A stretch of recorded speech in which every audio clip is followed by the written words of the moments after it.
Hello again. Today I've got a little 5-pin Sterling Euro cylinder lock. That's the bitting on the key.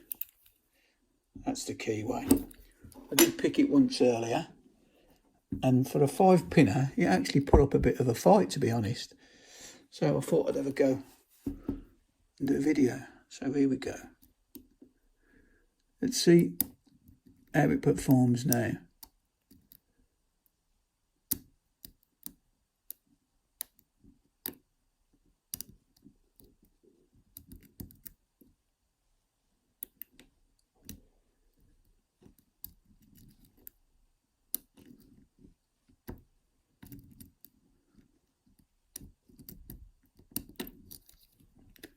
It didn't perform very well, did it?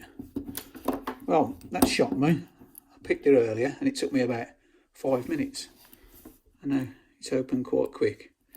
But that's the way it goes sometimes anyway. That's it, a little Sterling 5-pin opened. As always, thanks for watching, and I'll see you again next time. Try it a bit.